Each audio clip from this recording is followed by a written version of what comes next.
Ladies and gentlemen, Morphin Metacast is back. Me and Prime are here, ready to get this on Ultraman. How's it going, sir? Guten Tag, my man. But I guess the better question would be, how's Verizon? Verizon is great. They wised up and was like, hey, we want to keep this guy as our customer, so they fixed my shit. So I'm like, thank you. I appreciate that. I appreciate them greatly. So About to say, are we about to have an epic story about you versus Verizon, like me versus Comcast? it was more like I regulated and they buckled. So yeah, they sent the guy out there to fix that shit ASAP. So it got done. That's the short end of it and stuff. But well, Papa bless. Yes. Papa bless. So I got a question for you. I love when old Power Ranger stories that the fandom knew comes out today. Marissa Hardiskay, I think from Law and Order, I believe. SVU? Is that her? SVU. Yeah, SVU. Yes. For those that don't know, she was supposed to be the original Dulcea in the Power Ranger movie, and she was on the Seth Meyers show recently, and he brought that up to her. And I thought it was funny that, a lot of us we knew she, got dropped from the movie for the other chick and stuff, but we knew she got dropped, but we didn't know the details of it, and we just figured, well, probably scheduling conflict, whatever, right? So what happened was, in typical Saban fashion, because Saban is petty, he's petty. I think CJ, perish the thought, Saban. No. So, for those that don't know, I think we talked about this when we did the commentary on the movie and stuff with the rest of the gang and stuff. When they did the movie, they were also filming the TV show, which means the cast was busy as fuck. And that means when they did the movie, they were on a very, very extreme tight schedule. Very extreme.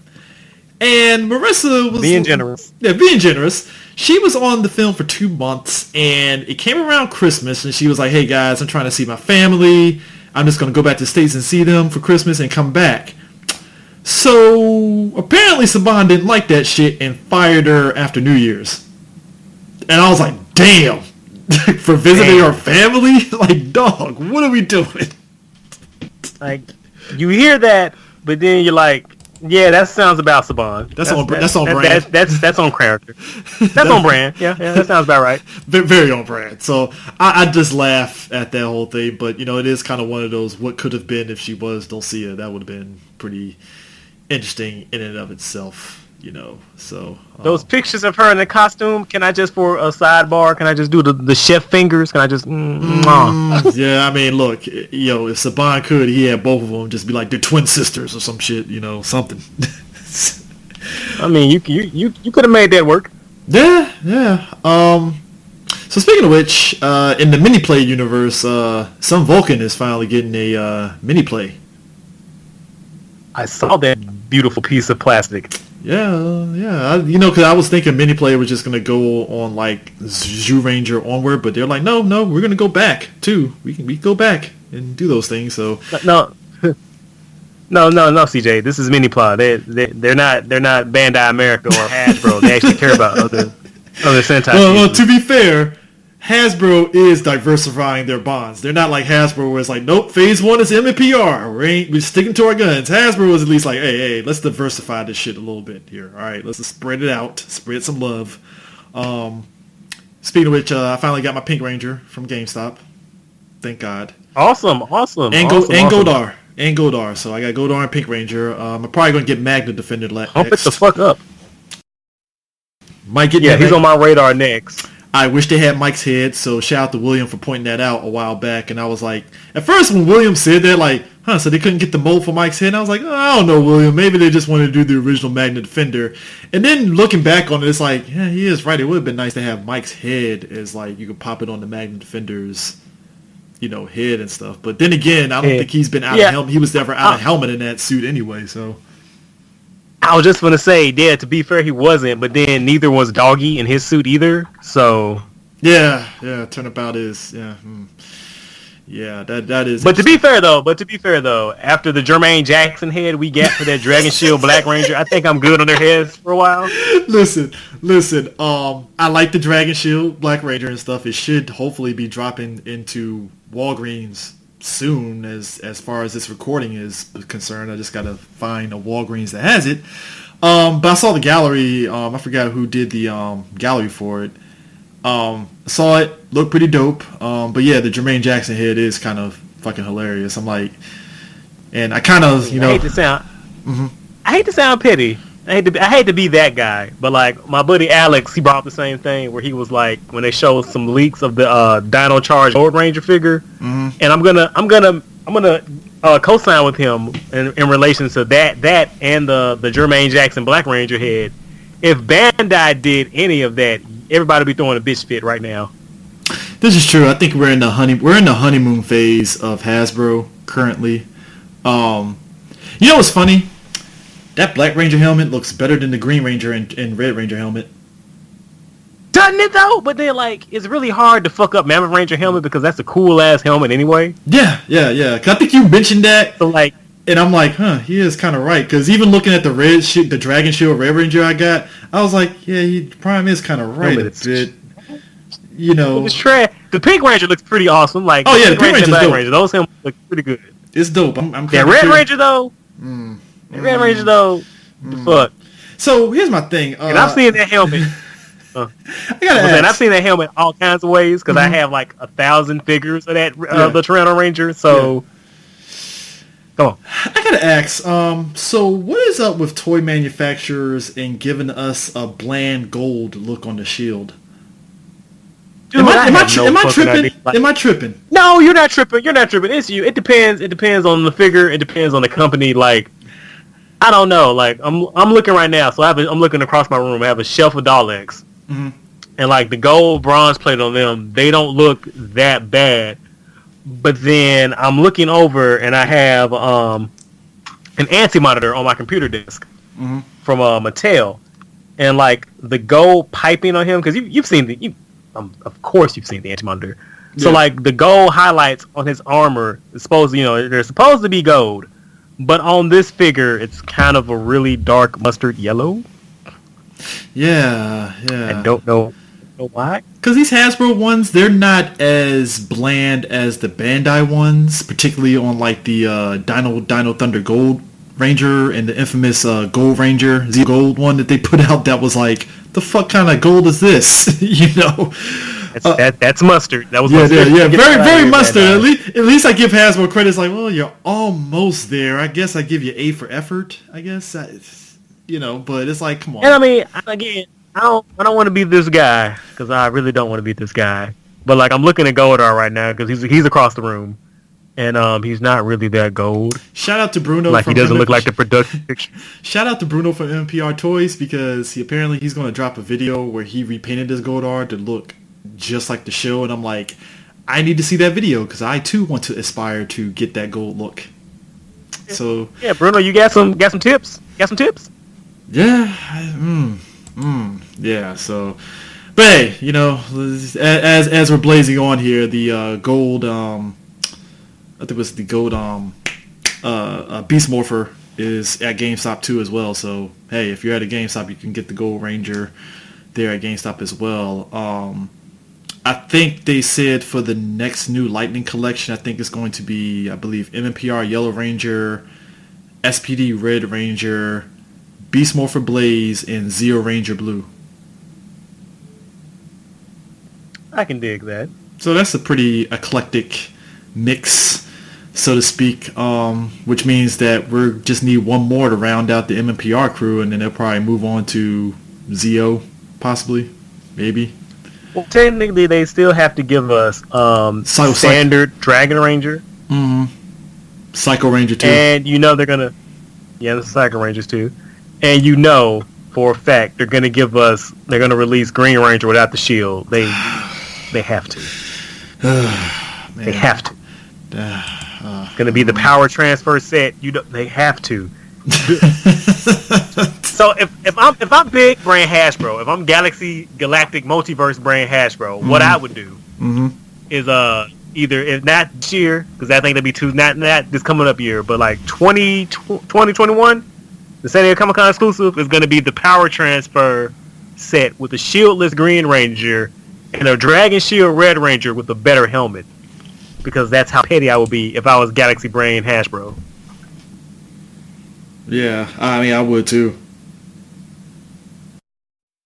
Yeah, so, but anyways, guess what, Prime? SSS Scriptman is going on Blu-ray, coming to America. I'm happy. Oh, Papa bless. I'm happy. Oh, I'm getting it. That is already pre-ordered. That is already flipping bought. I still need to force the woman to watch it. It's like don't. Like Are you gonna pull a bird box and be like, open your eyes? Ah.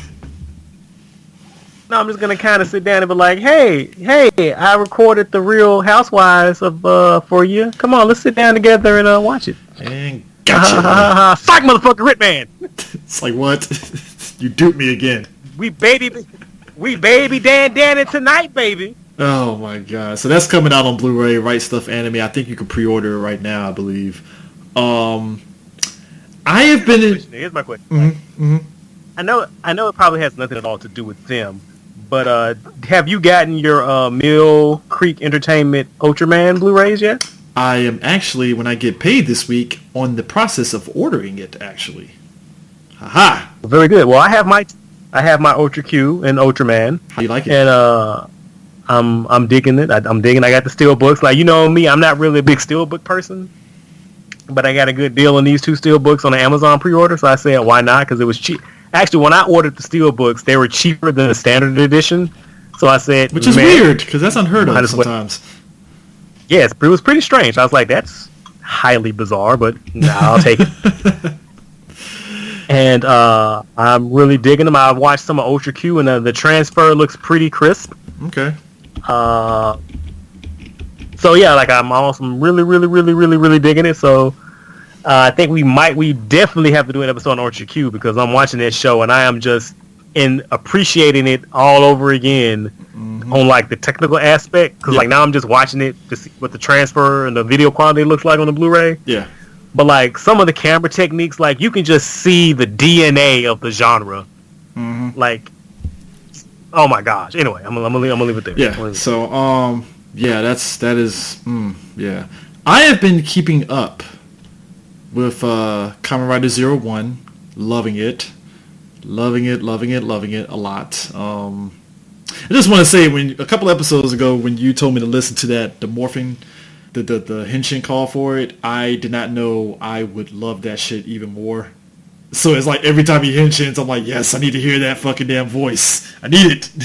I'm making that shit my ringtone as soon as I can get a chance to rip it. I haven't started 01. I did finish Build, by the way. How did you like it overall? Because I finished that like a couple months ago, actually.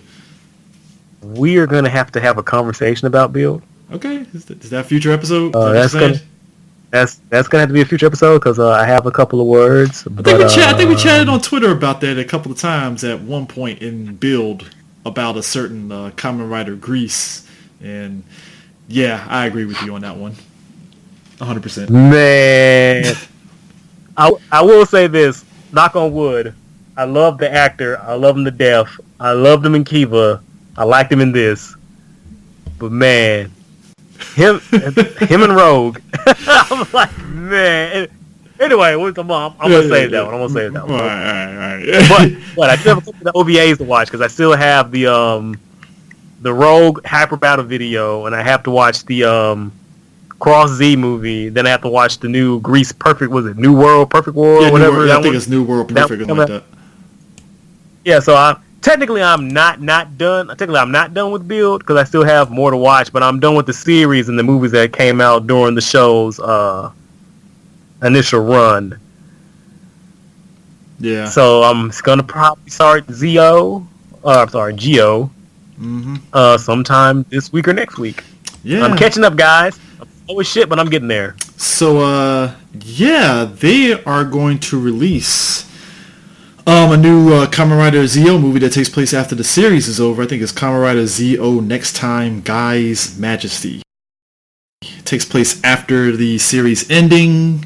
So that's going to be kind of interesting because, I'm not going to spoil the ending because I don't want to do that and stuff. But yeah, it takes place after it. Don't be that guy. Yeah, I'm not going to be that guy. But it does take place after it, and they added a couple of, we're going to get Kamen Rider XL, Birth, and, I hope I'm not fucking this up, Kamen Rider Kaiser. Oh, Kaiser? Yeah, Kaiser. Dope. Yeah, so From Foz. Mm-hmm. So we're getting those in the movie and stuff, and yeah, it's gonna be interesting and stuff. Especially how that show ended. I was like, huh, pretty cool. So, so the next Super Sentai, it's Majin Sentai Kira Major, and apparently it's centered around demons and magic. But CJ, I thought Sentai was dead. I mean, they said that it was basically around demon magic and machines, so I'm like the steampunk vibe. Okay, cool, you know. But so that's Toei putting a trademark on it. Or Ranger? Possibly. But Toei trademarked it, so the speculation just started going through the roof, apparently. So, yeah. We will see. Yeah. I'm always curious about what. Because, you remember when they announced the Go Buster trademark, and everyone was like dead set that they're going to be hunting ghosts, and it turned out to be a spy organization. It's a fucking lie. Or spy theme. It's like, that's a lie. Yep.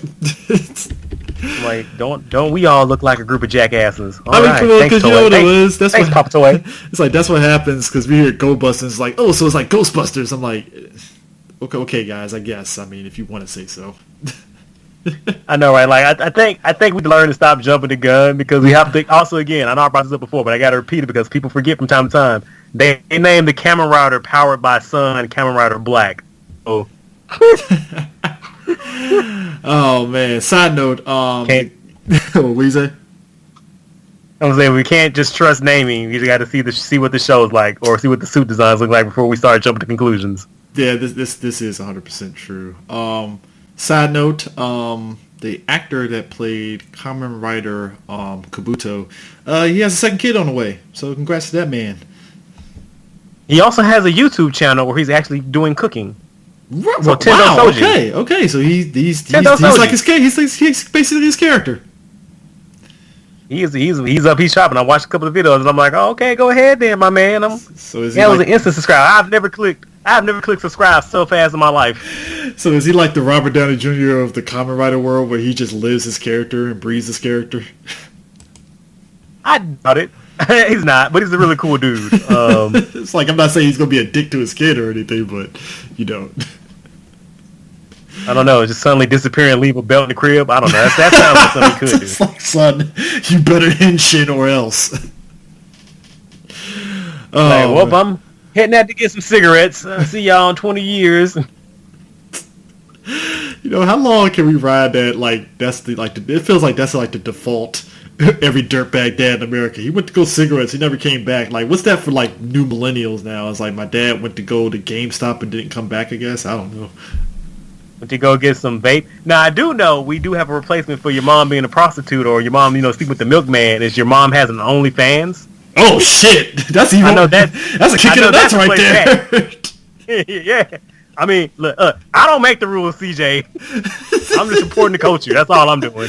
Well, you are with the youth of America, so yeah, you do know that. Which side note? First time I heard this, I was crying. I was fucking crying, but I had to keep a straight face though. Like, you can't let them see you laugh. Like, you can't. They can never see you laugh. Oh yeah, folks. By the way, Prime has the funniest story in which somebody was like, "Hey, I think I heard you on the Three Black Geeks podcast," and Prime had to keep a straight face, like, "What are you talking about, sir? What are you talking about? I'm not on the show." Man, yeah. Coworker walked up on me like just randomly because like I was walking out doing a hearing, and then we were talking about the case, and she was like, "Have you ever heard this podcast called Three Black Geeks? Because I swear there's a dude on there that sounds just like you." It's like, what are you talking about? I was like, I don't recall. I never heard of him. What are you talking about? That's interesting. I'll check him out on iTunes. Stitcher Radio. Are they on the Google Play Store, ma'am? I'll be sure to check them out. Oh, Prime, they're getting close to you, man. I'm telling you. They're getting close. As soon as they find out you're a celebrity, your mysticism is gone. I'm not even Z-list. What am I? I don't know, man. The stories you be telling, saying you're in those little situations and stuff where you have to be like the bad cop and shit. I'm like, if they find out you on a podcast, that shit is done. Oh, it's over. I told you the other day when I was like, I was walking into my office and I was whistling, and somebody like one of my tutors that came out of a room was like, "Was that you whistling?" I was like, "Yeah." They're like, "I have never heard you sound so happy." Oh my god, man. I'm like, what am I supposed to do with the information that the sound of my joy startled you? What am I supposed to do with that? Why would you? It's like the illusion is gone. That means every time they have a school deliberation and stuff, somebody look over you and be like, Gundam Prime, Gundam, please. It's like Prime is like, yeah, I can't help you, dog. I can't help you. I know, right? I ain't got no for it. Did I tell you about that dude I scared the shit out of in a meeting when I didn't say anything because when I couldn't talk? I told you that story, right? Yeah. So I saw the dude the other day, right? He was like, how's it doing, sir? And I was like, yeah, oh my gosh, I might be saying too much because, anyway. And so I said, yeah, man, how's it going, dude? He was like, yeah, I said, I did what you said. I was like, all right, so you wrote that reflection letter? He's like, yeah, I did. And I was like, yeah, I read it. He was like, what? You read my letter? Of course I read your letter.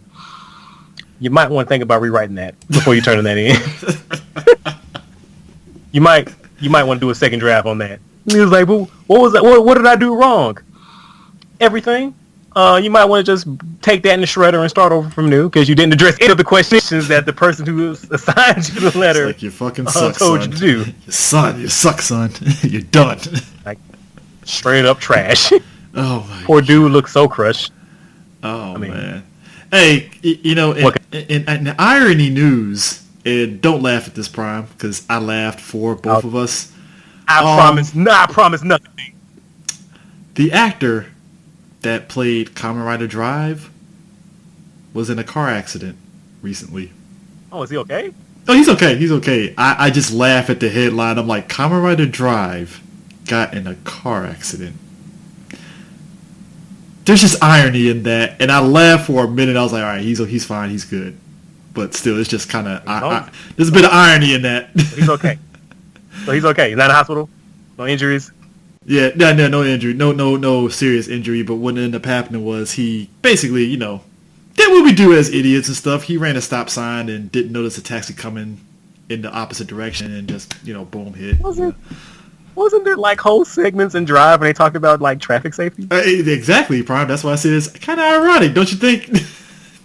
Did they go live to Belt Steinberg for comment? What did this Belt have to say about that? It's like, I don't know. Yeah, I know he didn't say nice driving. It's like, I don't know this guy. What are you talking about? Bad driving. Oh, if I was the judge in that case, or if I was like, if they have to go to a case and had to be heard, I would be Commander Petty, and I would have him do mandatory traffic school, but he has to do it in costume. Man, that would be dope as shit.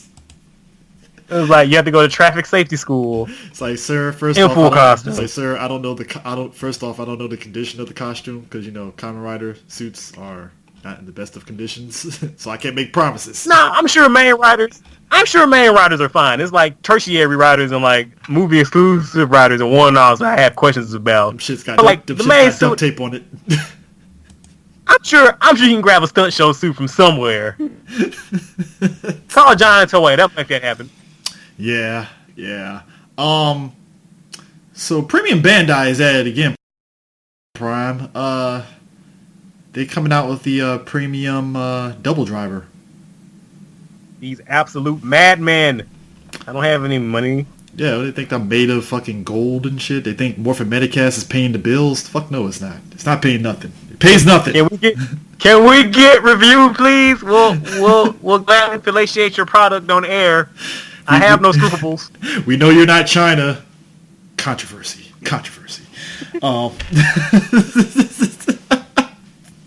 Well, why not just say 10-inch square and just get a full band there? How about that? It's like all of a sudden, Morphin Metacast is banned from fucking China blocked. iTunes. super fucking blocked. Oh my god. Oh man. I regret nothing. I regret nothing either. Free shrugs. Hey, look, I'm just looking at the belt like I would love to have this belt. I'd rock this shit at a fucking convention. in a heartbeat. I will wear that shit to work. I'll wear that shit to work. Please believe. All I'm saying is probably if you do that, I need pictures ASAP. You don't think I will? For a whole year I wore a Decker Driver. No lie. You know what? Decker Driver seems like you can conceal that a little bit. Possibly. And nobody would question it. I chose not to. No, I'm saying I don't think anybody would question it. It's like, that's a nice watch, and at first glance, and it's like, oh, that's a Morpher. Huh. All right, cool. Like, that's a big ass belt buckle, my dude. Why is it shining? Why is your belt buckle glowing? I don't understand. Oh my god, man. So outside of Dino, why did I say Dino? Wow, I had to say Dino Charge. Beast Morphers. Clearly, this is a show that still a lot of people aren't really complaining about the show, which is a good thing. I haven't really heard anybody complain too much about Beast Morphers at this point at this juncture, other than the usual, hey, why is it going on such a long break? But whatever. You know, it is what it is. Yeah, I think it's a pretty strong show overall. Any issues I have are like just minor nitpicks or like things that could be done to maybe just improve it a little bit. But yeah, it's still a good show. Yeah. I mean, I say it like it's a negative thing. Yes, it is a very good show. It's very entertaining. Yeah. So, that in mind, let's talk some Ultraman Tiga, the show that it revitalized the Ultraman series. Let's be real about this. It did. But it's funny that, and just me looking on the history of Ultraman Tiga and stuff, it's funny that that's a show that clearly Toei loves, because Ultraman Tiga has been in like every like team up movie since Tiga dropped, basically. All right. So on Jump Street, let me just say right now, like, I'm not gonna bear the lead here. Mm-hmm. Ultraman Tiga is it's not only one of my favorite Ultraman shows, it's one of my favorite tokusatsus of all time, and I would highly recommend anyone watch it. That said, if you don't want any spoilers, I recommend you jump out now, because we're getting hot. Well, I don't know about CJ. I'm going to speak for myself. I'm getting ready to suck this show's dick for about however long this podcast is about to run. I don't blame you, because I might not be on the level of sucking this dick, but I'm giving it a handy. Tell you that much. I mean, I'm sucking his dick, so he's just giving it a reach around. So if you don't want to hear that for X amount of hours, you can go now, watch Ultraman Tiga, then come back and you can join in the discussion. All I will say is this. Go ahead. Yeah, all I'll say is this. I was like a lot of folks, I will wholeheartedly admit it, I saw this on Fox Kids, when it premiered. And that was like my thing of, one, at the time I saw it, I didn't know Ultraman was still going on. So already I was like, oh shit, they're still doing Ultraman. All right. And then, you know, it's on the Fox box, and I was like, okay, I'll watch Ultraman Tiga and stuff. The dub wasn't too bad, to be honest. I you know, it didn't bother me or anything like that, but I think I got absorbed into this show. Big time. I'm not even lying. And it's a good show to be absorbed into. See, now my thing with the dub, and I don't know, maybe this is just me, but the dub really felt schizophrenic. All right, again, I'm bearing the lead. So I think we should also point out, at random intervals throughout time and space, Subaru Productions has always tried to make fetch happen with Ultraman worldwide. Mm-hmm. Like, they don't pursue it as heavily, but like every now and then they be like, hey, let's just drop Ultraman, because like Ultraman, the OG Ultraman, when it aired in syndication, I mean, it did fairly good, didn't it? Right? Like it made Ultraman kind of a cultural icon. Like people who may have never even like seen an episode, they visually recognize who Ultraman is. It's like cultural DNA. And then they made as a matter of fact, like PJ. I was like, as a matter of fact, like I can't even remember how I learned about Ultraman. Like what. I'm assuming I maybe saw it on syndication when I was a kid, but like I just always kind of just knew who and what Ultraman is. I saw OG Ultraman on TV in America. Now, okay, let me ask you this. So, okay. Correct me if I'm wrong. I think here in the States, they released Ultraman Q in America. I believe they did. and it was Ultra Q. Yeah, they did Ultra Q. Yeah, Ultra Q. Ultra Q. I remember they got dubbed. Yeah, it did. If I'm not mistaken, hold me tomorrow. Like the shows that we've gotten in syndication are old. Like I'm pretty confident that we got Ultra Q. We got the original Ultraman. Yeah. We got Ultra 7. I'm fairly confident we got Ultra 7 somewhere. Then there was that huge skip. Then we got the cartoon Battle for Earth. Or did we get Jacker Ace? We got Ultraman Towards the Future. That was the other one. Yeah, Towards the Future. And I'm trying to remember we got Jacker Ace. I don't think we got Jacker Ace. Yeah, and there was another one that actually came out in America. Had American production. Shane Kozugi's son was the Ultraman in that series, and it was a bunch of them. It was an American production, and it got a short shelf life because the production of doing that cost a lot. You're not talking about Ultraman Powered, are you? No, Ultraman the Ultimate Hero. Okay. Yeah, it was. It is Ultraman Powered. You're right. Yeah, it is. Fuck. That was CJ. Why do I know these things? There was. Why do I know these things? Yeah, that was a show. I'll say that much, and it's on YouTube. You can find all 13 episodes on YouTube. It's a thing. It's something. I mean, look. What do I always say? I'd rather you shoot yourself. I'd rather you miss aiming for the moon than shooting yourself in the foot aiming at the ground. They tried to make fetch happen with it, and Godspeed to them. They really wanted it. I mean, I'm not mad at them. Go for that shit. Yeah, but yeah, they try every so often. They try ever so often to make that shit happen. But like I said a couple of podcasts ago, like I feel like this might be the year, CJ. Like they are on that Ultraman kick. They say this shit is going to happen, regardless of what any of y'all say. Yeah, and so Tiga is interesting because kind of like Kamen Rider Kuuga, I believe.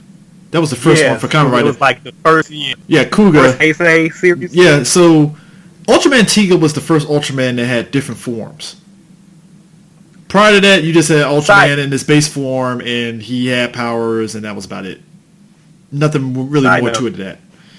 Side note, Tiga means 3 in, I think, Indonesian? I believe so. Or Malay? Cool. Yeah. Somebody at me if I'm wrong. Let me know. I believe it is 3. I believe it does mean 3. Yeah. So jumping back to like the dub. We go down side rolls on this show. So back to the dub. I was with you when I first saw the dub. Like I didn't think it was that bad. Like I can probably tell why they didn't go the full Power Ranger route when they did Tiga. You know, just take the Japanese footage and replace the Japanese actor with American actors. Yeah. It's probably a cost saving technique. Mm-hmm. And they probably thought, like, well, if I'm not mistaken, I'm trying to remember who was the president or the producer's name at the time. Like they really believed in the potential of Ultraman Tiga worldwide. And as a matter of fact, like they took it to licensing shows. And if I'm not mistaken, I'm going off top of my head, so please forgive me if I get this wrong. But I think the episodes that they showed to licensees was the 2-parter Guts to the Sky, where they had to go into space and fight those Z robots or whatever that were trying to stop them from harnessing that what was it? That fucking thing called the wave transmitter or something. I just know it's some transmitter. Guts had to get rid of it. It was some MacGuffin. It was some MacGuffin. The MacGuffin that's regardless. But like they believed Ultraman Tiga was so hard. They took those 2 episodes and they felt like this is the potential, that this is what this show can do. Now, I can totally see why I didn't go the full Power Ranger route, because that's probably just a cost-saving method. But what really just irked me about watching the Foxbox dub was that the show seemed kind of schizophrenic, you know? Yeah. Like, the dub didn't know if it wanted to be a joke dub or if it wanted to take the show serious, because the show is actually pretty serious. Like, and I say this serious, like I say this with the asterisk mark of it, serious as a tokusatsu, you know, where it takes itself seriously, but there's still like comedic moments and there's still goofy things, because at the end of the day, this is still trying to sell toys, and it is still people in rubber costumes, you know, flipping and punching each other. So it can only have as much gravitas as the actors and the situation, you know, will allow it. and that said, like Tiga does go to some like really dark places in a lot of episodes. Yeah. But like the Foxbox dub didn't know if it wanted to be the USA Dynaman dub or if it just wanted to play the episode straight. So like when the characters were like interacting in the Foxbox dub, like the show had, like I said, this really strange like whiplash of like half of the characters would be in the joke dub, the other characters would be like in a serious show. So when they were interacting and talking in dialogue, it felt just kind of, it didn't mesh well together. Yeah, it came out during that era, that time where, you remember that show Kung Fu? That was supposed to be like a riff of like martial arts stuff with like hip hop people dubbing over it in a joking way. Do I remember that shit? Yeah. So I felt. Do I remember that? You say you do? I said, oh yes, do I? Oh yeah, I mean that's a wild show. You should definitely people should definitely search that out on YouTube. But yeah, it's like the dub. I didn't mind it, but like you said, it was a very much a like whiplash of like, okay, is Foxbox parodying Ultraman, or like is this? Yeah, like exactly. Like sometimes be like, are they doing a parody? But then like in the next scene they'll be like, no, they're playing it straight. Like which one? I think they didn't know what to do. I think they didn't know what to do with the tone of it. So it was like, you have this like guy, you got Daigo who could transform into Ultraman, and then you have these people in suits, but they didn't know whether should we take it seriously? What do we do? You know, and it's like, guys, just follow the Power Ranger model. Just let the tone of the show dictate how you dub it. Yeah, like I think the two characters that came out like the worst from the dub was Mikitaka and Hori. Mm-hmm. Like they were like the butt of all the jokes. Like, yep. If you watch the original Tiga, like Mikitaka was like, he's the serious like commander, no grunt. But like in the Foxbox dub, he was played like a fucking idiot. So like that didn't mesh to how the characters in the show. You know what I mean? Like it's just off. Like. Either commit to the bit or don't do it at all. Is all I'm saying. Yeah. But to the dub's credit, though, I actually didn't mind the new opening theme song. It's not bad. It's cheesy, but not bad. Do you know, you motherfuckers? Y'all think the pirate rap is polarized? Do you know how many people hate that opening? I'd rather listen to the Ultraman. I am not one of them. I am not one of them. I like that song. Like you see in every comment when someone talks about Ultraman Tiga, what's my first line? Larger than life, Ultraman. Damn straight he is. I mean, I'm just saying, it's like that. You know what though? That theme song for Ultraman, that's some shit that Ron Wasserman would probably come up with. Except only thing missing is like a guitar riff or some shit. Just a hard trick. What tricks me out is like it's Seto Kaiba / Brock's VA doing it. So like that's the part that just trips me out the most. Like I just picture him in character set as like Kaiba doing that shit. Yeah, because the pirate rap, I'm gonna be honest with you, the pirate rap was so try hard with One Piece. I was just like, what is this? What am I a joke? Is this show a joke to you, 4Kids? Like, what are you doing here? Hey, you know what? I'm about to get real controversial. I'm about to get a whole lot of hate mail. Oh boy. So you know I'm watching One Piece now, right? Yeah. I'm on episode like 130, 138. About to say, he's like episode 652. I'm good, but I'm not that good. But anyway, I'm gonna say something real controversial. Mm-hmm. So the first opening of One Piece, was it what's the song You Want to Be My Friend? Was it Yeah. You know what I'm talking about? Yeah. I know the beat for it. Yeah. I don't like that one. I prefer the power rap to that. Okay. I mean, I don't like that first opening. You know what it was? It's like I didn't hate the pirate rap so much that I hated how the show when 4Kids dubbed it was. It just felt weird. It wasn't a bad dub, but again, like it was in that era where 4Kids was doing like them really weird dubs. Now, like I agree with like some of the edits were stupid and nonsensical. Like, was it Smoker Chiller? Come on, man. Yeah, Sanji was eating lollipops. He likes lollipops, Prime. Eating lollipops. Or they edit out the big smoke dude. They're like, oh no, that's ice power. Get the fuck out of here. Kids aren't stupid, guys. Kids aren't stupid. But I'll say this though, you know what's funny too? I would give the show this. The show, like, Tiga had multiple forms. He had the multi, he had a power, and he had the speed mode, basically. well, the dub at least said it was multi-power and sky, but really it was omni-power speed. Like I said, first Ultraman to do that, which I love it because I'm a sucker for power-ups in 2 different degrees. I think we talked about the latest Ultraman where the dude is flexing and shit. Love that shit. Ultraman tight ass. Yes, that. I can't wait till I actually watch that show just to get the context of that shit. I really can't wait till I get to that point to watch it. But I like the simplicity of the power-up forms and stuff because it basically... So the whole purpose of Ultraman Tiga is that, much like previous Ultraman, this Ultraman was formed to protect the Earth. And basically, after civilization basically perished, he became a statue. Cut to modern times... Monsters are coming up from Earth, and they're trying to destroy this giant pyramid thing that has the 3 Ultraman statues in it. And Guts... Tiga and his allies. Yeah. And Guts, who basically got weapons that help out Ultraman, which I do enjoy. They are definitely a very competent organization that has a lot of weapons that can actually fight monsters, so kudos to them. The monsters break into the pyramid and destroy, I believe, the powered and speed Ultraman, and that leaves basically the multiform one that's like a combination of both.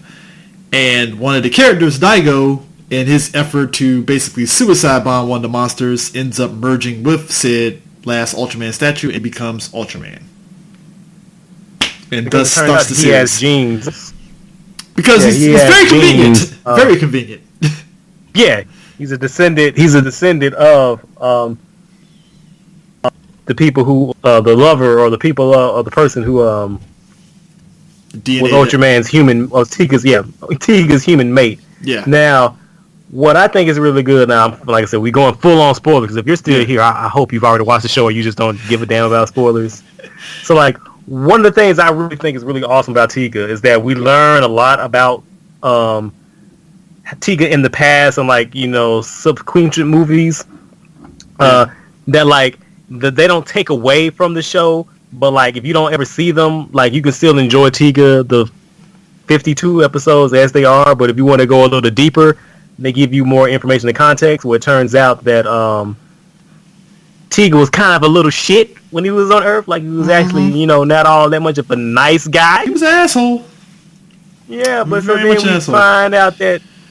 we find out that what's one of the show's credos? Wowzers, it's a girl, fuck my calls and all involved. So, you know, he decided to get some pussy and settle down and like, you know what, this destruction shit ain't working out for me. I'm gonna be a good guy now. So you know, heel face turn, he becomes a person. So heel face turn, he becomes a good dude. And we find out that the lady who gives the message in the bottle, she occasionally pops up from time to time and communicates with Daigo, and you just think, oh, she's just the leader of the ancient civilization. In the sequential material, when we come to find out is she's Ultraman's lover. I'm sorry, Ultraman Tiga's lover, and Captain Irma is her descendant as well. Yeah, because it's very convenient that you get the reincarnation of somebody from the past, and they actually do eventually over the course of the show actually end up having a relationship down the line, which I thought was interesting, but predictable, but interesting. It's like, all right, let's see how this rolls with their relationship. Oh no, I'm not talking about Rena. I'm talking about I thought you meant Rena. I thought you meant Rena. My bad. No. Irma, Captain Irma, who, by the way, I have to say again, I checked the math and it came correct. Captain Irma is that bitch. You don't fuck with Captain Irma? Yeah, she is. I mean, she's 1000% about that life. I mean, when you're like the Michelle Yeoh of Ultraman Tiga, I mean, I'm just saying, you got to put some respect on her. Yo, that episode when she's regulating on that the dude fucking with her son, like, yo, what up? Well, I mean, they play her up as like the den mother of this whole group, which I think makes sense. She is the captain of everybody and stuff, so it makes sense that she. The commander of space. Yeah, so I like that they kept her, even in the dub, they kept her very stern for the most part and stuff. They didn't like deviate from that too much. Oh yeah, Captain Irma's the shit. I mean, we need more of that.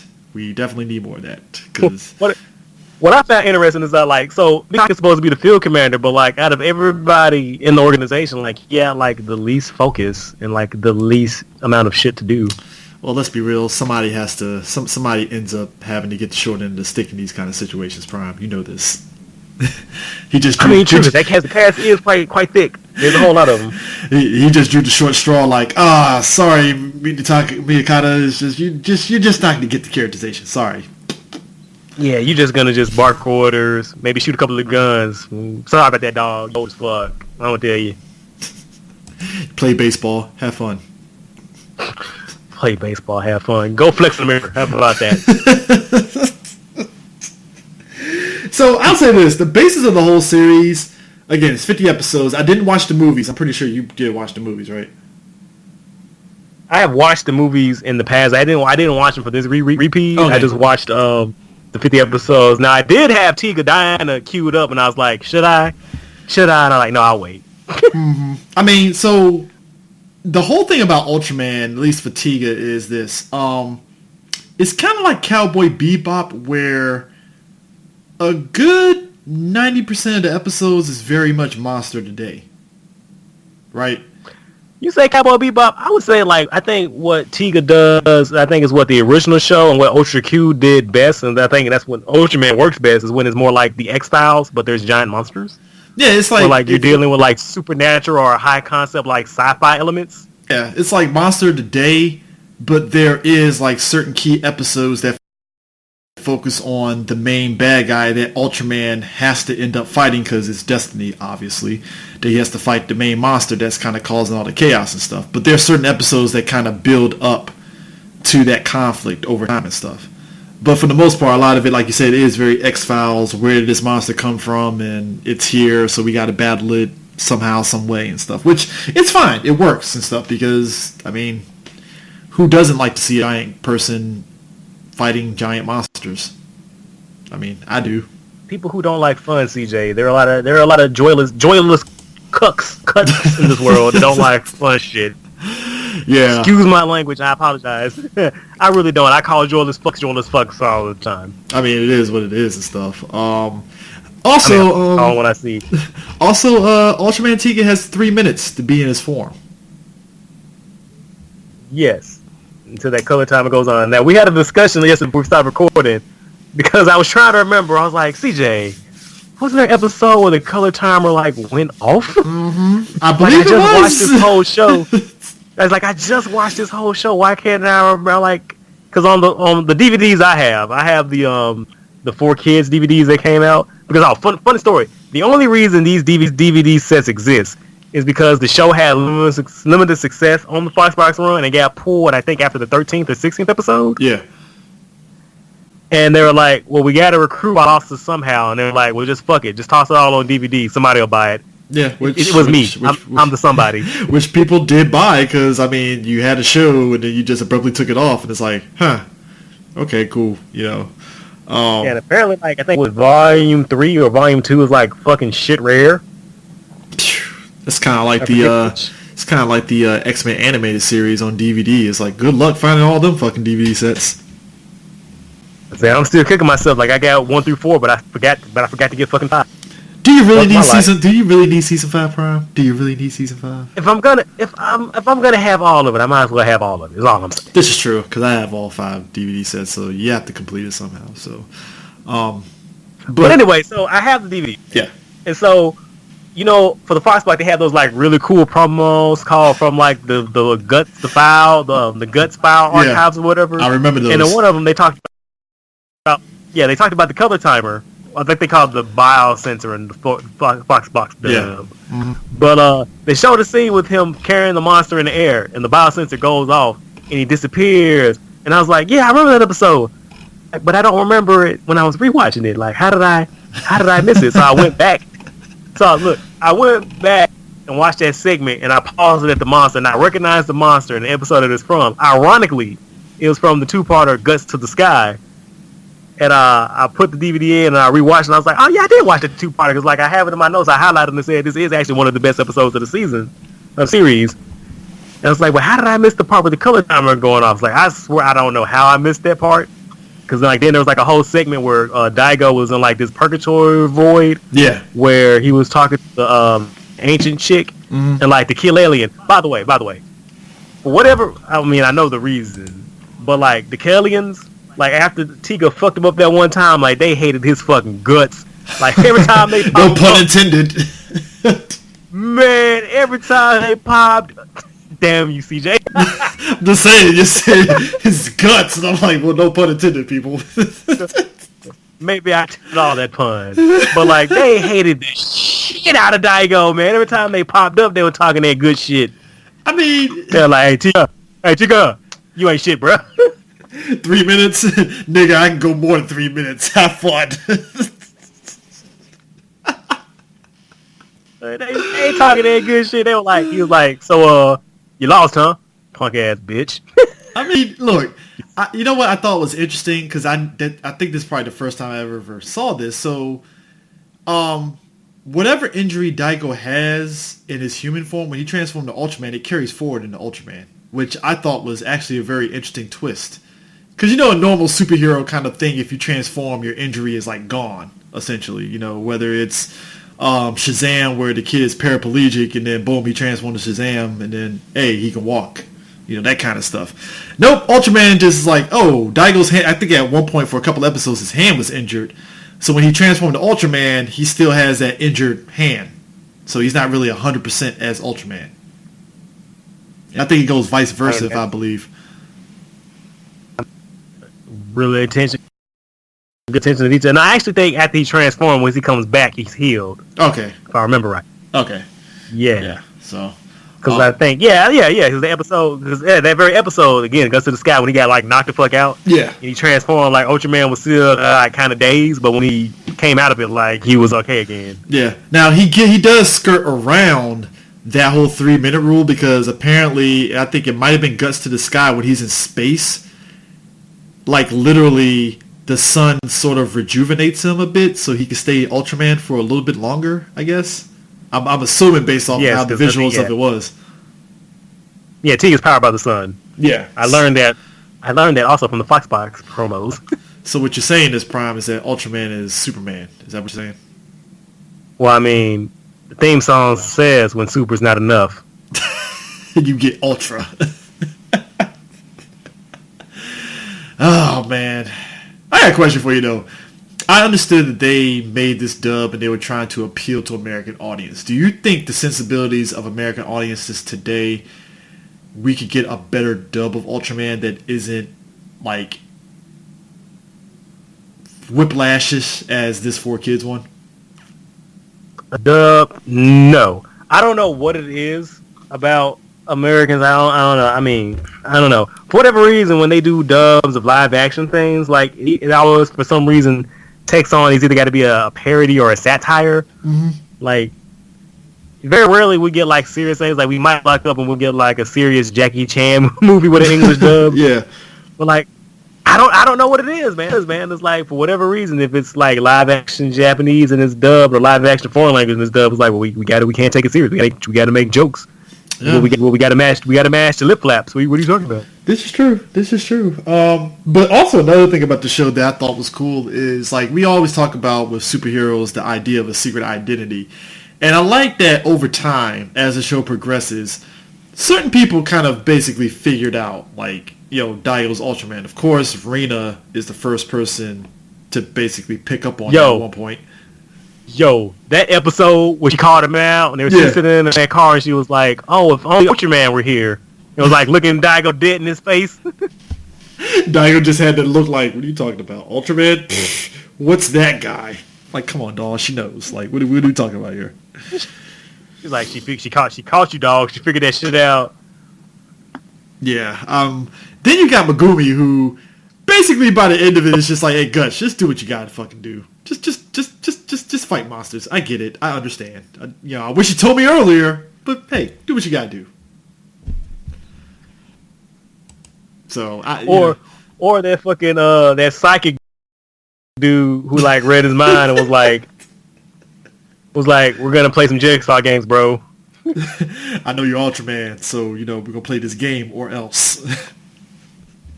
Like, look, I figure humanity ain't shit. You was he sitting there for the potato head and said humanity ain't shit? Change my mind. It's like, all right, I can change it. Let's play this game, please. Oh man, you know what? I'll say this: like, we watch Super Sentai and all that stuff. I think Ultraman's appeal of a giant dude in a suit will never get old to me. I think that's one of the reasons why Ultraman's been around for over 40 years. It's like it's fairly simple. It goes back to the DNA of like where it came from. Like Subaru Productions, like the whole reason all this got kicked off with Ultra Q was the Godfather Eiji Subaru. Did I say his first name right? Eiji Subaru. Yeah, Subaru. He wanted to bring the magic of the movies to television homes on a weekly basis. So like he brought his sensibilities for making the Godzilla movies to do like I wanted 30-minute movies on TV, like just the same level of special effects, the same dedication to detail and miniature work. And like I said, I'm watching the Ultra Q Blu-rays and like I am just appreciating the fuck out of that show on just like the technical level alone, like how they were able to achieve what they achieved, the time for the budget. There are like a lot of really interesting like camera work and shots in it. Just like so I like watching Ultra Q, I can see how this shit took off. Oh yeah, real easily. I'm still fascinated by it. I just never knew because it's one thing as a kid, you're fascinated by Godzilla and the people in the giant suits and all that stuff, and then as you grow up, I think some people they get to a point where it's just hokey to them, but then even now I'm still fascinated by it just because of what you can still do. Because it's fun. Yeah. Yeah, because it's fun. Like I wish I had the exact quote because that's one of the reasons why he wanted to have a weekly TV show and have the show aim primarily the kid audience. It was essentially about, and I'm paraphrasing because I don't have the exact quote in front of me, but it's about sparking imagination and capturing imagination. Mm-hmm. Like he wanted to bring that sense of scale and wonder. It's like he just wanted to bring joy. And like I can't be angry at that, and I can appreciate all the hard work and effort went into making the shows. Yeah. So, but the main bad guy for this is I'm probably fuck it up. Gata Northor. He is over the course of the series. He's the you mean Great Value Cthulhu? Yeah, Great Value Cthulhu. Yeah, you're right. He's basically the big bad that you already know he's the final boss. But over the course of the series, he's the reason why these monsters are basically on Earth. Because as with any typical bad guy, hey, I want to bring darkness to the world, and it's like, all right, cool. Let's do this and stuff. And I always appreciated Ultraman's monster designs, especially this one. Like you said, Great Value Cthulhu. It works. Yeah, beautiful monster work in this show. Yeah, so it's like I said, I like him. I like how he is he's a mainstay of the show over time and stuff. And you already kind of like count down to when him and Ultraman Tiga are gonna fight it out. And it's actually an interesting fight. I like it. It works. Hell, all the fights work, to be honest, and stuff. Even when he goes in all the different forms. Like I said, I'm a sucker for power-up forms on heroes. It just works. I don't know what to tell you, people. So, trying to think of anything else. You got any highlights, I guess, for Ultraman Tiga that you enjoyed? Oh, I have several highlights, but I think we kind of also buried a couple of leads here. Okay, all right. So this is FYI. So in case you want to know how good Ultraman Tiga is, like it won the Japanese equivalent of Hugo Award, which technically is the Sion Award. Mm-hmm. Which I believe in Japanese is maybe the Nebula Award, but like it doesn't have the same level of prestige as the Nebula Award. It's more close, like I say, to the Hugo Award. Yep. Anyway, I'm gonna leave that alone. So Ultraman Tiga, for the time, it won the Hugo Award. I'm sorry, the Nebula Award, the Japanese Nebula Award for best science fiction series, and it's voted by fans in the science fiction convention. Mm-hmm. So. To say like, well, what does that mean? Like, who else has won that award? Well, CJ, I'm glad you asked. Mm-hmm. Winners also include Kamen Rider Kuuga. Oh. Decker Ranger. Okay. Cowboy Bebop. Oh. SSSS Gridman. Oh wow. Shin Godzilla. Okay. Summer Wars. Macross Frontier.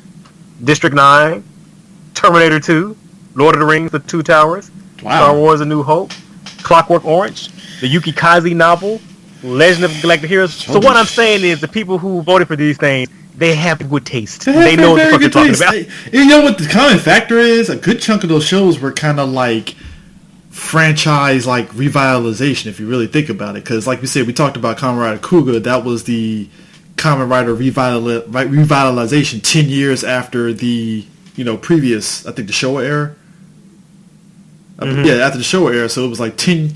Was it 10 years? Yeah, it was 10 years. Yeah, 10 years after that. So it was kind of like revitalizing the franchise. Ultraman Tiga revitalized the Ultraman franchise.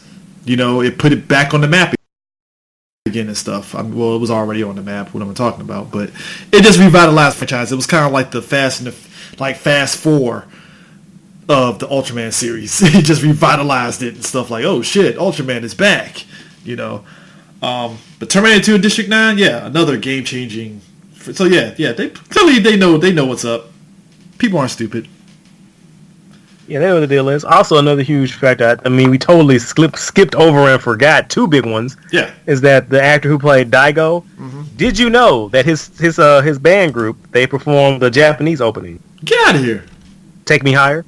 No, dead serious. His group. What was his group called? What was his group? Why am I blanking? What was his group called? V6. His group was called V6. V6. V6 performed the opening. So he sang his theme song like a true gangster. I feel when you're in Japan and you act in these Sentai and Kamen Rider shows and Ultraman shows, you have to have a second job as like a band leader or something. I don't know why. I'm pretty sure a lot of them do, because they got to have a day job to bring in to pay the bill money. Yeah, but side note, did you like the gut suits? I liked them. Very simple and to the point. They're fine for what they were. They're just an updated or an alternative take on the Science Patrol outfit, so it did the job effectively. With the bitchin' guns. Also, last thing. Yeah, it fucking... Though I gotta admit, I was like, oh, they only had fucking little ties like the Science Patrol. They only had the little ties. If only. You make the uniforms pop. If only. Another major thing I think we completely skipped over is that Rena. Did you know, CJ, her actress is the daughter to the original Ultraman? That is very deep cut. Yes. That is supremely deep cut. That's about as deep cut as the latest Godzilla using the twins as like an anagram of the twins from the OG Godzilla. That's deep cuts. Deep fucking cut. I like that. Isn't that kind of like typical of any like tokusatsu thing anyway? They always bring like the child of the old school like tokusatsu actor or actress sometimes. Sometimes I think. I'm trying to think of some more examples. I don't know why I'm drawing a blank. Crap, why am I drawing a blank? It's kind of like Doctor Who in Britain, where some of the childs of the doctors, like I know Patrick Troughton's kid was in an episode with David Tennant, and I think they really were trying to get John Pertwee's son, to do some things, but he kind of went, nah, Doc, I'm good. So I ain't doing it. I'm skipping on that. I'm skipping on an obvious one. Fucking Georgina Moffat, the Fifth Doctor's kid. She was not only was she in the episode of Doctor Who with David Tennant. She's married to David Tennant. Get and the fuck out of here. They have 5 fucking kids. Jesus. They have 5 fucking kids. She had 5 kids with the purple. 5 kids with the Purple Man. She had 5 kids with Purple Man. She had 5 kids with Scrooge McDuck, bro. This Georgina Moffat been laid up with Spawn of Professor Honeycutt. Side note, folks. DuckTales is doing the Lord's work, world building the fuck out of the Disney afternoon cartoon world. Because they didn't have to fucking give us a Darkwing Duck backstory pilot, but they did. Bruh, I'm behind, and they do that. I saw the character posted. Have they done the Tailspin episode yet? Not yet. Have I missed the Tailspin episode? Not yet. All I'm saying is they're doing the Lord's work. They're like, fuck it, we're gonna give everybody everything, and then maybe when Disney Plus drops, we'll give you a new Tailspin. I'm like, all right, I'm fine with that. That works. So, did you see the discussion when people were like, "Where the fuck is Baloo?" And I'm like, I'm in the cut. I gotta be that guy when I gotta clear my throat and be like, if you remember, Tailspin was a period piece. So that bear you see who's in the pet, that's probably Kit. He's probably flying the plane now. Also, I need my Geese Howard Shere Khan. That's all I'm asking. So there you go. How old would he be though? Geese Howard never ages, Prime. You know this.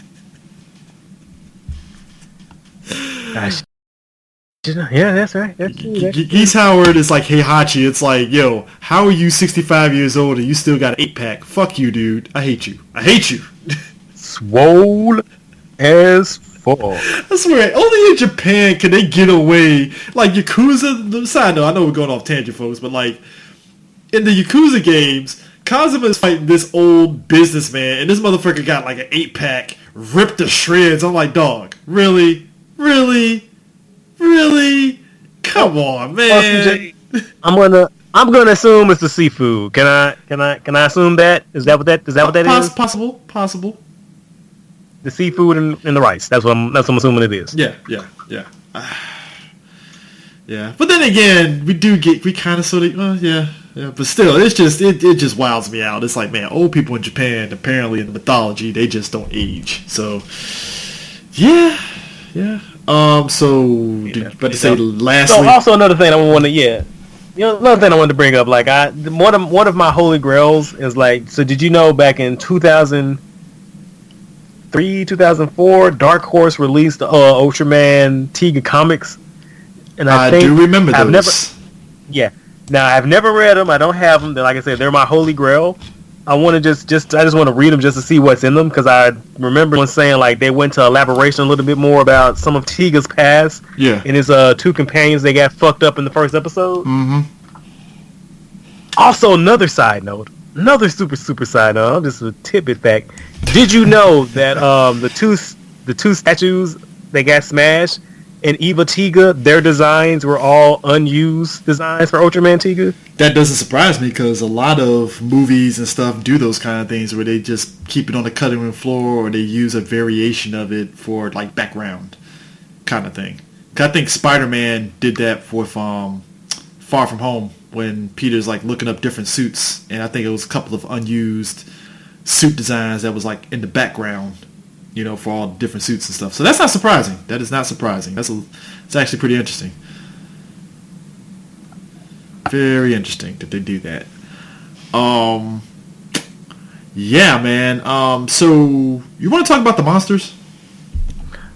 I am trying to figure out what to say. They generally just like Ultraman. Generally, the monsters are pretty much stars of the show. We got a lot of really good recurring monsters, like the two from the first episode who came back and had like a fucking mini arcs in the episodes that came back in. My fave is the Zoiger. The one that's like the giant one that had it looked like it has like a big ass pimple in the middle, but it's like it has wings and stuff. I think it was like this. It was like basically yeah. That one was actually pretty dope. The two robots in the Guts to the Sky episode were actually pretty dope too. Look, I'm looking at my list now. Like, I really love both of the key alien designs, like the original one and the powered one. Mm-hmm. What was the episode? Was it a little bit after the episode where they fought those weird face mask monsters on the Kabuki stage? Like, some of the ingenious camera work. Like, this show was not afraid to do different things and be different. Like, that whole fight from that episode, like I said, on the Kabuki stage, was like that just stuck with me. Like, wow, with the cherry blossoms and shit. Like, whoa. I mean, okay. I mean, look, the Kabuki and all that stuff. It's like you had to expect that kind of aesthetic to happen anyway. So it's like, all right, that's actually not bad. I actually like it. It's actually, I mean, look. There was actually an episode where you might as well call it the II guy's second cousin. That was the Magneto or whatever and stuff. I think that was episode 22. And it was it was a parasite monster, I believe, in a dub. But it was basically eyes formed its body, essentially. And it actually ate humans. Oh, was that the... Yeah, was that the one that ate humans, like the Mist Monster? Uh-huh. Yeah, I was thinking it was episode 22, 23, I believe. Yeah, somewhere around there. Yeah, so that, like I said, that design was pretty dope. I think was it? I'm pretty sure because I think you said there was another Gosh, I'm trying to remember. There was a couple of other reoccurring monsters that popped up over the course of the series too. Yeah, it was either Alien, the first two from the monster, the monsters that kill Hiyori's mentor in that airplane accident. They had like a little larva in the clouds. They came back. Like what else is there? There were like a couple. There was a couple. Oh, the Raybeaks. I'm trying to remember. The Raybeaks. Yeah. Yeah, they popped up in a couple episodes too. Which again, simple design, but it worked. I mean, I'm kind of mad. Like the crow dudes. They didn't pop back up. Yeah, that was kind of weird. Very weird. The Standales, they were in there, the light and dark ones. Yeah. I'm upset that the Suki no Oni he only popped up once. Yeah, there was, like I said, there were some interesting ones. Because I mean, you figured they were gonna insert some Japanese demon monsters into the mix because you got to. It feels you have to. I mean, naturally they totally. I mean, I was really waiting for King Caesar variation in Ultraman Tiga, to be honest. I wish. I mean, we had hella Godzillas. I mean, look, I was one of those people that I thought as a kid that Jaguar was Ultraman, and then I was like, oh, it's not Ultraman. I wish. Still wish to this day that they ever crossed over Godzilla with Ultraman? Or was Jet Jaguar like the closest you're ever going to get, basically? Jet Jaguar is probably the closest we're ever going to get, although there have been a few times where they had to repurpose a Godzilla suit for an Ultraman monster. That does not shock me because I feel they're all in the same damn studio. I really do. I mean, they're just right down the street. Hell, I'm waiting for an Ultraman series where they use the Shin Godzilla suit as like a monster or something. Like, hey, isn't it Shin Godzilla? I think so, but whatever. Shut the hell up. I mean, that shit could happen if Ano's doing an Ultraman movie. He did Shin Godzilla. He's a fucking Ultraman stan. So, he'll low key find a way to do that shit too. So if there's any chance to have, we might get Shin Godzilla versus Shin Ultraman. Is all I'm saying. Yeah. And as much as Ano pisses me off, I don't think I'll be here for that. We're not gonna go on why you're pissed off at Ano. You know that, right? That will never ever pop up. I mean, I try to restrain myself to Facebook and Twitter about that. Yeah. In your opinion, let me ask you this. Because I understand why Ultraman Tiga pops up in every Ultraman, but why do you feel personally that this is a character that Toei always finds a way to insert in every season of Ultraman after this one? In some way and capacity. Well, because I think we said before, because of his significance, he helped re-jumpstart the franchise, the whole re-jumpstart the brand. He has a cool design. He was one of the first Ultraman to break up the red jumpsuit look. Yeah. He has a lot of really good episodes. He's a lot of memorable episodes. I mean, it's just maybe a lot of it is nostalgia. Maybe a lot of it is because he, like I say, it's putting respect on his name. Without Ultraman Tiga, I don't think Ultraman would still be around right now. Yeah.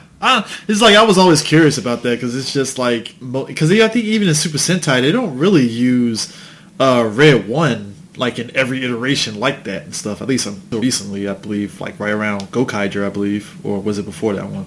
Yeah, but when he does pop up, he leaves an impression. Yeah. I mean, yeah. Was it that scene from Superhero Tyson Z when him and Kamen Rider 1 popped up and was the real party don't start till the OGs walking in? Yeah. It's hey, is Tiga coming? All right, bet. Party's going. Let's go. So that's how it goes. Tiga's like the Vin Diesel of the Ultraman franchise, basically. Yo, quick sidebar though.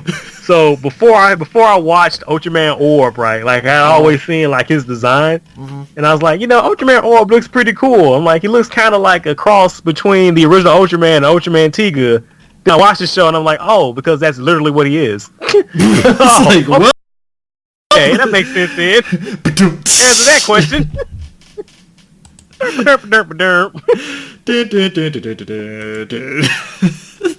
All right then. Yeah. Grand opening, grand closing. Yeah. Hey, look. I'll say this though. Will they ever cross over? I know this is a huge leap. Sentai in Ultraman or Kamen Rider Ultraman? We did get an OVA, Ultraman versus Kamen Rider. That was like, what was it, 15 minutes? But it was more like a promotional video for what was coming up. What was coming out at the time? Toy commercial. I think either. Yeah, basically. I think either The Cross was about to come out or it had just come out, and it was just a short, quick anniversary special that had Kamen Rider 1 and OG Ultraman fighting side by side, and it ended with, if I remember right, because it's been years since I've seen this. Yeah. I remember it ending with Ultraman and Kamen Rider 1 growing giant and doing their signature finishing moves on the monster. Uh-huh. Then the movie, OVA, and that wasn't even a movie, it was like a quick 15, 20-minute OVA. Yeah. It ended with a roller of all the Ultraman and all the Kamen Rider that were out at the time. Wow. Remember, that's how that did. Oh, did you see? I think actually, this ties into Ultraman. I don't know why I didn't bring this up when we were talking about the news. So I think folks can go back and listen to our Ultraman Netflix discussion and stuff. Apparently, Bandai Hobby is coming out with a Tiga color variation of that Netflix Ultraman. And I fucking want it. I wanted to, because I saw it and I was like, that looks like the Netflix one. I'm like, oh, they did an Ultraman Tiga variation. And I gotta be real, the color, the way it looks sexy as shit. Oh man, that's a hot piece of plastic, my man. The red and purple, just the comp. Look, that shit looks fucking dope.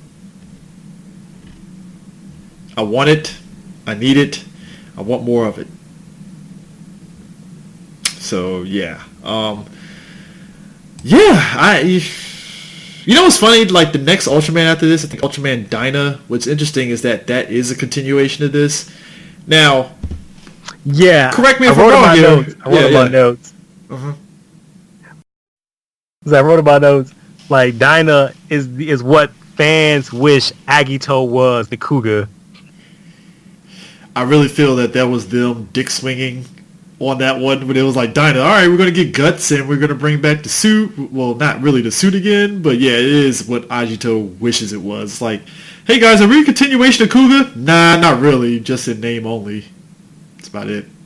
Well, I didn't say with Kuuga. I think Agito is pretty fine with it turned out to be. I said, I'm more like what the fans wish Agito was the Kuuga. Yeah.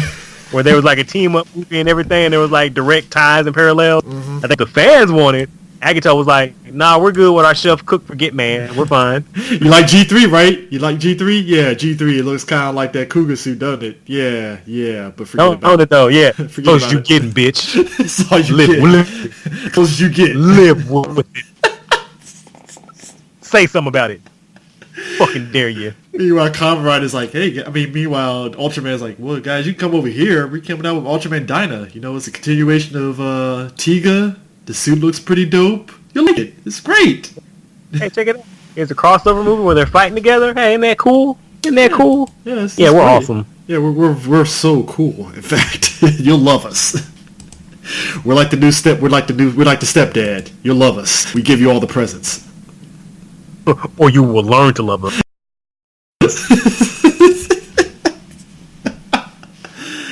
Oh man, but hey, little man, how's the Xbox?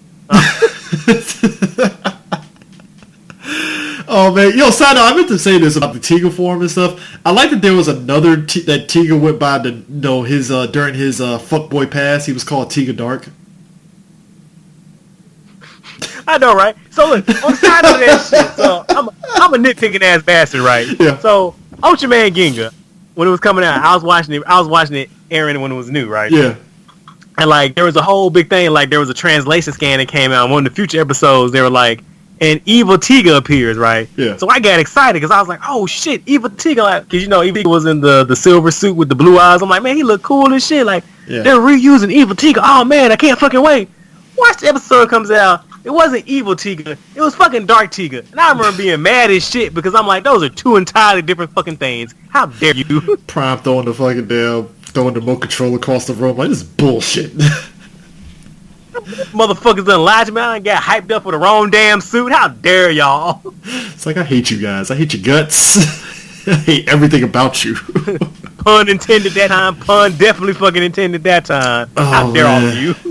Man, oh Got man. me fucking hyped up. Man. You know what was interesting too is that outside of Daigo, I think in a lot of the Ultraman movies, there have been other people that actually have been Tiga. Because I didn't watch the movies and stuff, but just looking at it. Yeah, his son was one. And what was it? Which movie was it? Revival of Ancient Giant. Was it the Parrot? Yeah, it was either Paradise or Revival of Ancient Giant. Yeah. And I think Tiga pops up untransformed in a few movies. But like I think the next time we see Daigo was in like it was around the Mobius era. Yeah. I'm sorry, Mebius era. Where was it? Was it the Super 8 Ultra Brothers? Or it was like an alternate where Ultraman didn't exist. Wow. And they had to fight. Yeah, and they had to fight like a giant manifestation of darkness. Like the only reason I remember this movie is because like the fight sequence at the end was like cool as shit. And if I'm not mistaken, I think this movie was directed by Sakamoto. It wouldn't surprise me. He has his hands in everything. I'm assuming it is. Man, somebody got to. Like I remember reading this article when they were talking about specifically Subaru Productions and Ultraman. Yeah. About how like they're having a trouble finding the next generation to take up the craft and the art of tokusatsu. Yeah. So like there's like once a lot of these people who've been doing it for years, their knowledge of the industry, their knowledge of techniques, like once they're retired or God forbid, once they pass on, like they don't have any apprentices. Like all that knowledge, all that what's the word I'm looking for? All that tribe knowledge that they have with them, it's gone forever. Yeah. So, can we talk about the Ultraman finisher? I think we never touched on that. The Spatium? Yeah, we have to talk about his movesets here. I think it needs to be talked about here. I think because we saving the best for last here, Prime. He has lasers that comes out of his fingers. I mean, that's Ultraman's MO, man. Yeah, I mean,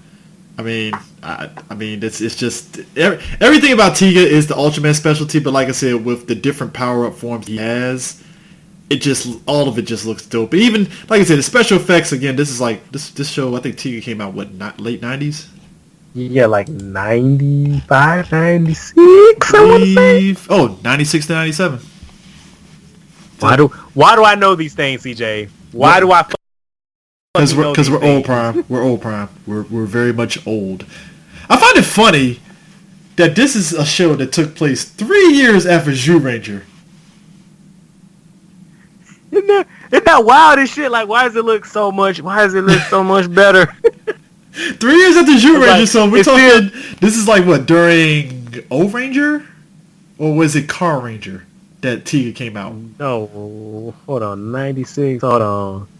You said 3 years, so that'd have been Kaku Ranger, either Kaku Ranger or O-Ranger. Wow, Prime. Wow. This really looks like an early 2000 show. I'm not even gonna fucking lie. Doesn't it though? So they got that. They had that Subaru money. Apparently. That said, like some of the CGI models, like come on, it is like the 90s. Like you got to give it some leeway. Like come on, dude. Yeah, clearly. You know, but like the cameras they're filming, like I think we talked about that in the fucking Samurai Cyber Squad episode. Like the quality of cameras they use, when they gave them the footage, like you were just straight up. They didn't give them. They had like straight up digital transfer. So like the reason why the Japanese footage and the American footage looks so crisp is because they matched cameras when they used them. So like they tried to mirror as close as possible. Yeah. Unlike Saban, who didn't give an actual flip-flopping fuck. No, he didn't. Not at all. But yeah, man. So I think I need to say this before I say this. I gotta say, like, the last 3 episodes, I have to say is like the show firing on all cylinders and doing like everything that an Ultraman show does right. In fact, I think the last episode is like my favorite tokusatsu finale. Mm-hmm. I'm debating if it's one of my favorite TV show finales because I know I got a couple of like logistical problems with it overall. But like as a tokusatsu finale, For me, it hit all the the right notes. Like, it has the triumphant return of the hero because at the end of the previous episode, Daigo got turned to stone, and he got the spirit bomb. And so it's he got the spirit bomb. Not by everybody, no. Specifically, he got the spirit bomb from children. Children were like, Ultraman can't die. And so there was this awesome ass moment where all the children in the world turn to light and revive Ultraman. Yep. So you see this image of Daigo bathed in light as all the children are running towards him. It's pretty dope. And little black boy up front, that's pretty fucking cool. Had to get my fist pumped for the little black boy running in front. So he turns back into Ultraman, right? So he's fighting Great Value Cthulhu at the end there. And so for every hit that Ultraman Tiga's doing, they do this little cutaway, and it shows all the kids mirroring the same moves. And CJ, I'm a fucking sucker for sappy shit like that. It's the moment when he does his finisher and and he keeps intersecting, showing the kids doing the same arm movements. I'm the little single tears rolling out of the side of my eye. I can already picture you doing the Denzel tear from Glory at that moment.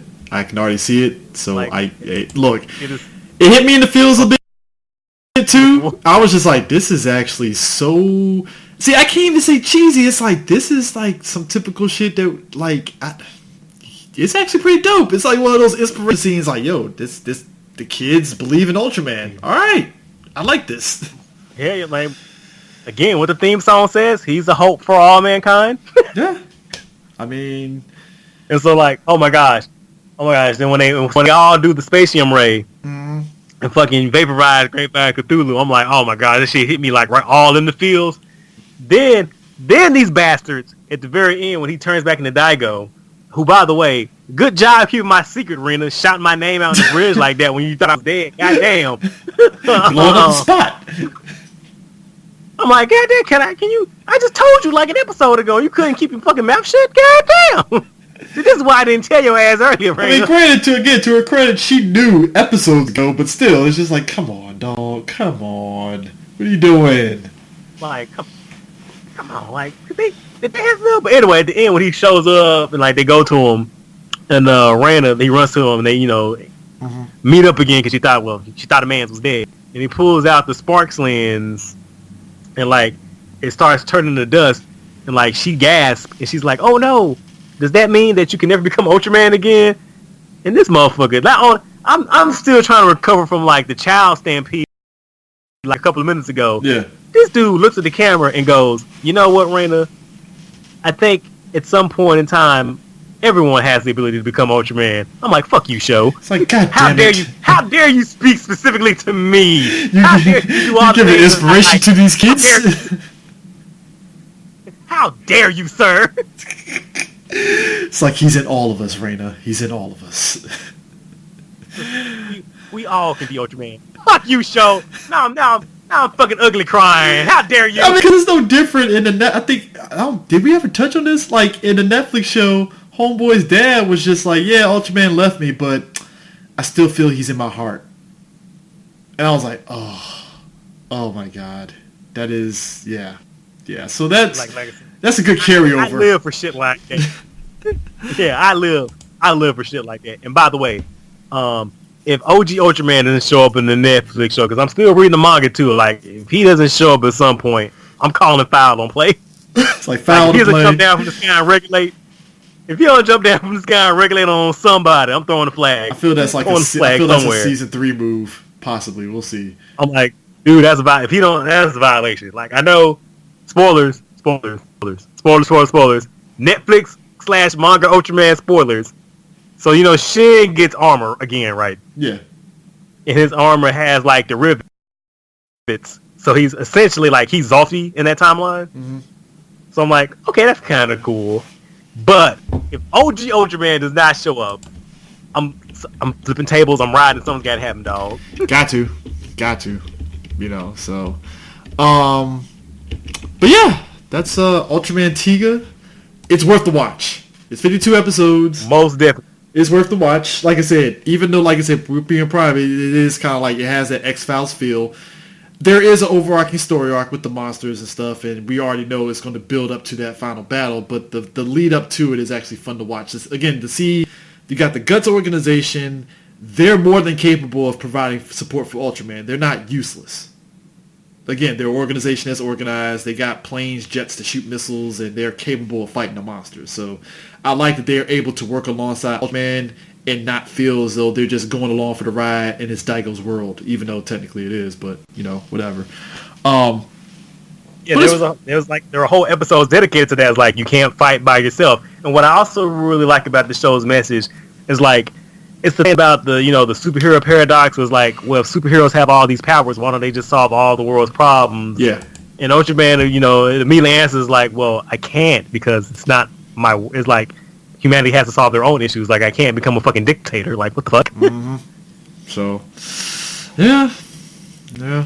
So, with that in mind, do you have any final thoughts on Ultraman before we bounce? Anything else that we might have missed? I don't think we missed anything. I think we kind of covered the bases of it and stuff.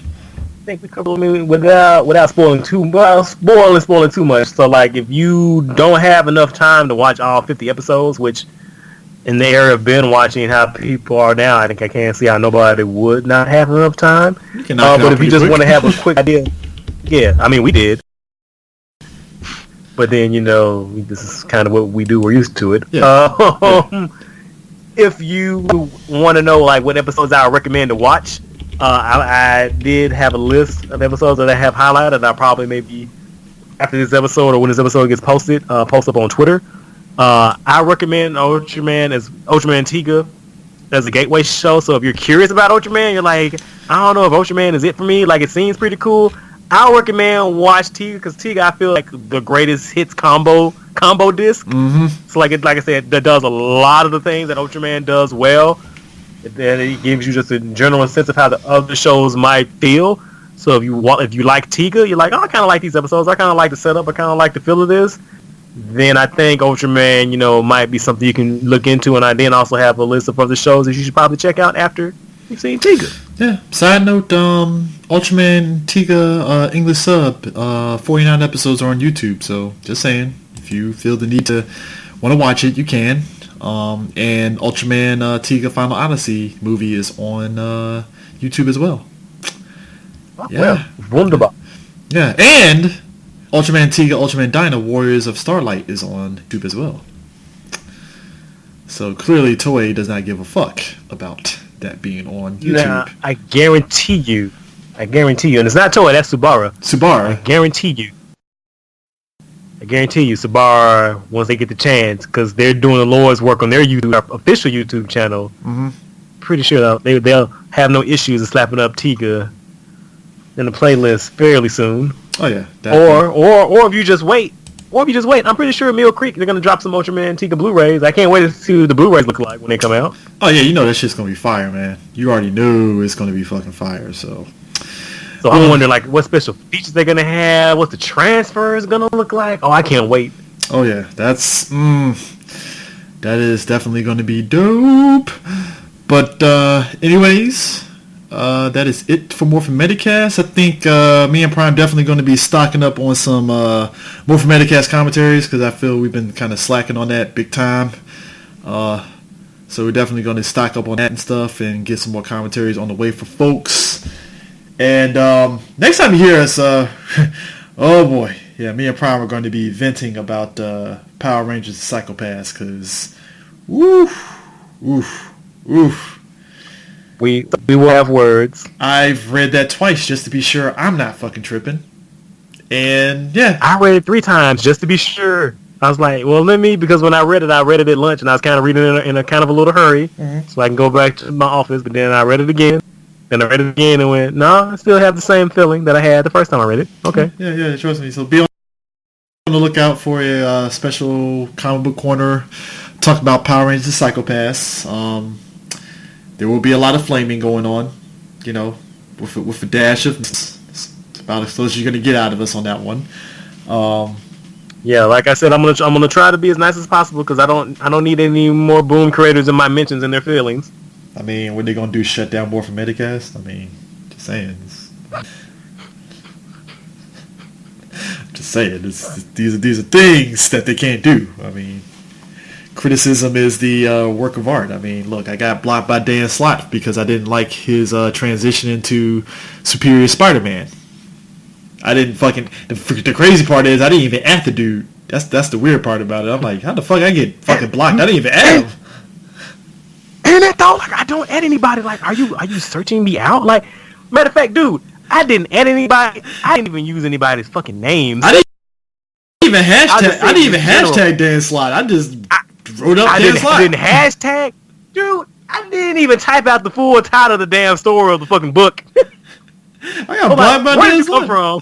It's like I got blocked for Dan Slott because I just didn't like the transition of Peter going into Doc Ock's body. I was like, I like the idea of Superior Spider-Man. It's pretty dope, but it's just the transition was just sloppy and then block. I'm like, what the fuck, man? What the hell did I do? But it's whatever. I mean, Dan Slott's a nice dude. I ain't tripping. You know, killing people is his specialty. I understand.